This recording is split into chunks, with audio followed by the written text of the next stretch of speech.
दोस्तों नमस्कार। दोस्तों आज हम आपको बताने वाले हैं जो सड़क परिवहन और राजमार्ग मंत्री नितिन गडकरी जी है और जो आज तक के पत्रकार अंजना ओम कश्यप है वह जो है किस प्रकार से नितिन गडकरी जी से इंटरव्यू ले रहे हैं। पहले हम आइए उनसे सुनवाते हैं। सर हवाई जहाज छोड़ दें आप, पुणे से बेंगलोर हवाई जहाज ट्रेन छोड़ दें, अब सड़क देखिए, मार्ग। मैं आपको एक बात बताता हूँ। मैंने विनोद के रूप में बता रहा हूँ। जब मैंने मुंबई पुणे एक्सप्रेस हाईवे बनाया था तो रोड बनने के पहले दिल्ली, मुंबई और पुणे के बीच में जेट एयरवेज की 8 फ्लाइट्स चलती थी। अब 2000 के बाद 15 साल हुए, एक भी फ्लाइट नहीं चलती, अब पुणे से बंद हो गई। मैं गारंटी बता रहा हूँ आपको कि इस साल के एंड तक दिल्ली से जयपुर, दिल्ली से देहरादून और दिल्ली से चंडीगढ़ लगभग ये फ्लाइट्स बंद हो जाएगी। फिर चेन्नई से बेंगलोर हम 2 घंटे में कर रहे हैं और बेंगलोर से मैसूर 1 घंटे में कर रहे हैं। ज्योतिरादित्य सिंधिया बहुत खुश नहीं होंगे आपकी इन बातों से। नहीं, आप ऐसा मत करिए, इससे और नए एयरपोर्ट डेवलप हो रहे हैं। दोस्तों इस वीडियो में तो आप तो देख लिए हैं कि गडकरी साहब से जो है किस प्रकार से इंटरव्यू ले रहे हैं और आप जो है आइए सुनिए मोदी जी से किस प्रकार से इसी प्रकार आज तक के द्वारा जो है किस प्रकार से इंटरव्यू लिया जा रहा है हमारे देश की वर्तमान सरकार से। दुनिया के सर्वाधिक लोकप्रिय नेताओं में से एक, बहुत बहुत स्वागत है आपका आज तक पर। नमस्कार, आज तक के दर्शकों को नमस्कार। प्रधानमंत्री जी, एक आरोप जांच एजेंसियों को लेकर आपकी सरकार पर लगता है। वो विपक्ष चिल्लाता है, ईडी, सीबीआई, इनकम टैक्स, ये सारे विभाग जो विपक्षी नेता है उन पर तो बहुत अग्रेसिव होकर आक्रामक तरीके से कार्रवाई करते हैं, जेल में भी पहुंचाते हैं, लेकिन जो एनडीए में शामिल हो जाते हैं विपक्ष के नेता उन पर सॉफ्ट हो जाता है इस आरोप। ऐसा है कि ऐसा कर करके उस मुद्दे को टालिए मत। ये तरीका है। जैसे मैं कहता हूं कि परिवारवादी पार्टी, तो हमारे मीडिया के लोग मुझे सवाल क्या पूछते हैं कि राजनाथ जी का बेटा भी तो है।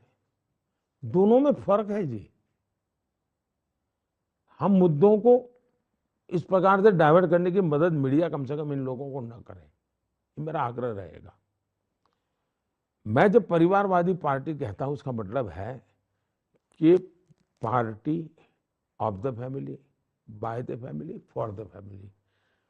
किसी परिवार के 10 लोग अगर पब्लिक लाइफ में आते हैं तो बुरा है, सब मैं नहीं मानता हूं। 4 लोग अगर बढ़ चढ़ करके आगे जाते हैं तो बुरा नहीं मानता हूं, लेकिन वो पार्टी नहीं चलाते हैं जी, पार्टी निर्णय करती है। वैसे ही ईडी जो कदम उठाती है वो कदम, आप मुझे बताइए कि आज से 20 साल पहले खबरें क्या रहती थी, ब्लैक मार्केट पर सर्च हुई, रेड हुई, इतना चीजें पकड़ी गई, इतनी चीनी पकड़ी गई। अब वो खबरें आती हैं क्या? नहीं आती है। क्यों? क्योंकि उस समय उस इंस्टीट्यूट ने जो भी काम किया, जो कानून में बदलाव आया, टैक्सेशन में परिवर्तन आया, तो ब्लैक मार्केट की दुनिया हिंदुस्तान के पब्लिक लाइफ में, अब थिएटर भी ब्लैक मार्केट वाला सुनने को मिलता नहीं है। इसलिए नहीं कोई संसद में चला गया, थिएटर में वो सुन नहीं मिलता है कि भाई ब्लैक मार्केट वाला हो। वैसा ही चला गया। भ्रष्टाचार भी जा सकता है। क्यों? अगर उसके पास जिसकी काम जिम्मेवारी है वो काम करे तो सचमुच जो पूछना चाहिए कि 10 साल तक ईडी को इतना पगार दिया, उसने काम किया क्या भाई? 2004 से 2014 काम क्यों नहीं किया? उसकी ड्यूटी है। मुझे बताइए, रेलवे का टिकट चेकर है, वो टिकट चेक नहीं करेगा तो रखने की क्या जरूरत है भाई? उसी काम के लिए है वो। आप अगर मीडिया में है, आप अगर मोदी का झंडा लेकर के भक्तिपूर्वक घूमते रहेंगे तो आपको कौन आज तक बना रखेगा? कल निकाल देगा वो। आपका काम है 10 चीजें खोज के लाइए, जो ठीक लगे उसको दुनिया के सामने ले जाइए। आपका काम है और करते हैं आप लोग। वैसे ही ईडी का काम है वो करे। आंकड़े क्या कह रहे हैं? 2004 से 14 व्यवस्था तो यही थी, कानून वही था। मैंने कानून नहीं बदला है, मैंने ईडी बनाई नहीं है। उन्होंने बिल्कुल निकम्मापन किया, कोई काम किया नहीं। सिर्फ 34 लाख रुपया, 35 लाख 34 लाख रुपया जब्त किया 10 साल में। हम तो विपक्ष में थे, किसने रोका था भाई? मेरी सरकार ने 2200 करोड़ रुपया पकड़ा है। नोटों के ढेर आपके टीवी वालों ने दिखाए हैं जी। बंगाल, झारखंड। उस ईडी को आप कैसे बदनाम कर सकते हो जी? एमपी के घर से मिले हैं पैसे, आप कैसे इनकार कर सकते हो? मुझे बताइए, कहीं ड्रग्स हैं, अगर ड्रग्स की बहुत बड़ी मैं खेप पकड़ लेता हूं तो आप तारीफ करेंगे कि नहीं करेंगे?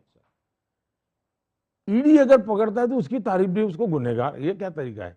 क्यों? क्योंकि वो राजनेता के यहाँ से पकड़ा गया। पर आप चाहते हैं कि सब पे बराबरी से हो, कि अगर एनडीए हो, बीजेपी हो, कोई भी इरिस्पेक्टिव ऑफ एनी बैकग्राउंड, यही होना चाहिए। मेरी लड़ाई भ्रष्टाचार के खिलाफ है।